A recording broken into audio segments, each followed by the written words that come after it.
Timeless, Chapter 11, Part 3. As they walked towards where Celestia sat, Shifting couldn't resist leaning over to Luna, whispering briefly in her ear. "After the dance, I do hope I can sample such a delicacy again." The maroon color on the Alicorn's cheeks made Shifting cackle, then grinning at her. "Don't tell me you didn't see that coming." "I want to disagree, but I cannot." "Then, my princess, shall we enjoy the dance? I do believe the music is about to start." The first few songs were a mix, the customary slow dances that were popular with such gatherings being played by an orchestra that filed in. But that quickly changed as the music shifted to the DJ, faster songs piping through the speakers. Ponies twirled this way and that, the atmosphere generally peppy. Shifting watched the proceedings with Luna and Celestia, his eyes flickering over the crowd. It was a positive vibe, and yet something was off. It then hit him as another dance started up. While a few Thestrals danced, the majority were off to the side, seeming to be a bit uncomfortable in the spotlight. He didn't blame them for that. This was one of the few events that they had been specifically invited to. Shifting grinned, knowing it was time for Pop Plan 1, Icebreaker. "Princesses, please open these on the commencement of the next song," Shifting instructed, levitating the two small boxes over to Celestia and Luna respectively, the pair looking at him curiously. "Shifting, what are you planning?" Luna asked, the stallion floating a small note over to the DJ. "Merriment and joy, nothing less," he remarked, the DJ repeating the intro for a new song now. As the new music thudded out over the floor, a few ponies formed a line for the dance, the knowledge of steps being near common knowledge to any creature who liked such types of dances. Shifting grinned as Luna's hoof immediately began to tap with a beat, the stallion then standing and bowing. "Don't suppose you'll join me on the line?" he asked, levitating a crystal out of his satchel and tapping it with a hoof. For the second time that night, Luna's jaw dropped as her date trotted out onto the dance floor. Magic swirled around his frame, armor being replaced with a sparkling white suit and matching half cape, red highlights drawing quite a few eyes in the room. His greaves were even changed, sparkling with faux diamonds set into the white silk. As the main song began to play, Shifting took his place on the line and saw Thestral Colt tapping his hooves to the beat off to the side, the youngster still staying close to his parents. Catching the eye of the older Thestral, Shifting nodded, gesturing to the Colt with a smile. The youngster looked to his parents curiously, the pair's expression brightening as they nodded towards the commander encouragingly. Trotting out to take a place at Shifting's side, the Colt was all smiles as the steps began, not feeling as alone with the commander at his side. Having practiced this dance dozens of times, Shifting had a carefree grin plastered on his face as he moved in time with every pony else, not caring at the astonished glances shot his way as the commander of the Lunar Knights danced. As soon as Luna recovered from her shock, she levitated the box over and opened it, her date surprising her for the third time that evening. Sitting on a small velvet cushion, a small crystal sat with a simple note. "For disco attire, tap twice." Halfway through the first set of moves, Luna couldn't take it anymore. Tapping the crystal, the Alicorn let out a giggle as magic swirled over her body.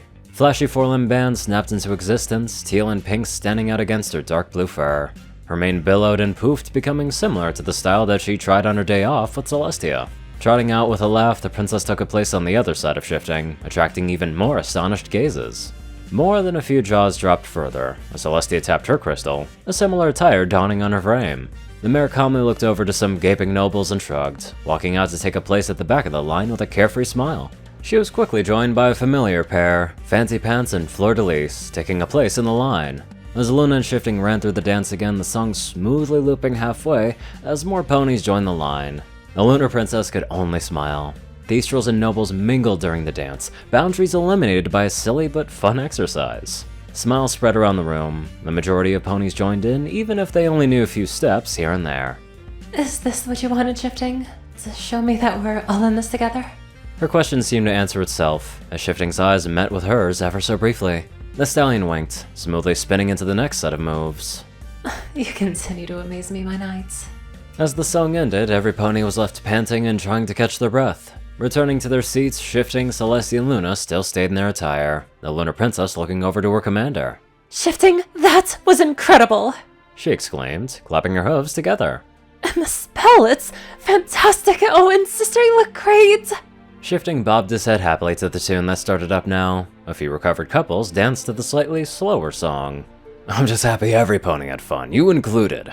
I do believe there are some slow songs coming up, and I'd love to have a dance or two."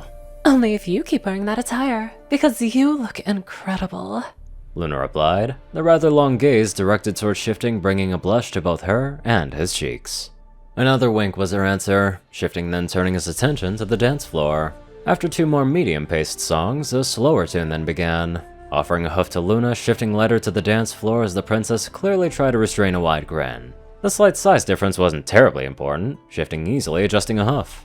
Thank you, Shifting. Luna whispered as the stallion guided her through the slower waltz. This means a great deal more than I think you realize. Shifting's expression softened, his eyes meeting Luna's briefly.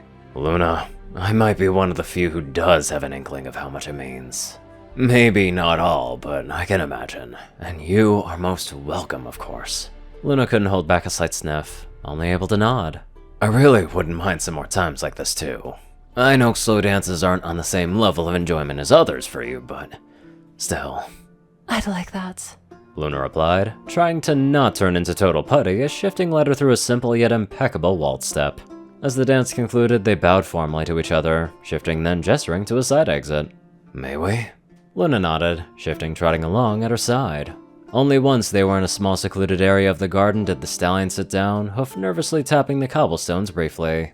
The fresh moon cast peaceful shadows among the tall hedges that surrounded them, and the soft sounds of nocturnal birds reaching their ears, the inhabitants of the garden slowly coming to wakefulness. Luna, there's something I'd like to ask, he said softly, gentle gaze meeting hers. Perhaps it's just formality at this point, but I was wondering if being my mare friend was something that you'd like to, well, be? His words trailed off, the stallion letting out a chuckle. Clearly age doesn't eliminate jitters. Luna opened her mouth, then closing it as she nodded, wanting to give some sort of answer, even if not able to speak. Shifting, I've honestly considered us such an item ever since we started dating regularly, as I thought it was customary. I enjoy the thought of an official title though, so yes, if that wasn't clear. Shifting laughed, filled with relief and happiness as he hopped up and down twice, then settling down to trot a bit close to Luna. Pausing in front of her, the stallion placed a hoof gently under her chin, the eloquent smiling as Shifting brought her into a tender kiss. I did say I'd like to enjoy that a bit more, Shifting whispered, prompting a giggle. Indeed you did. Taking Luna's hoof in his, Shifting's ears flicked in thought, the stallion letting out a sigh. Luna, much of this is new territory for me and for you, as you've said. I guess I'm trying to say that I look forward to seeing how it all goes with you. In 2 different senses, at least to us, and being there for each other. Luna nodded, giving Shifting's hoof a squeeze. I very much look forward to the same, my knight. Now, shall we return to the dance floor? Indeed, I think we shall, my princess. Far from the festivities, a group of ponies was gathered on a bare rocky outcropping, the expanse jutting out from the mountainside far above Canterlot.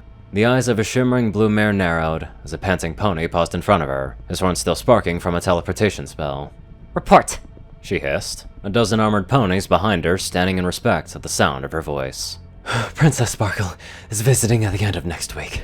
I have the schedule of when she leaves the guards company and wanders Canterlot before ending up at the train station.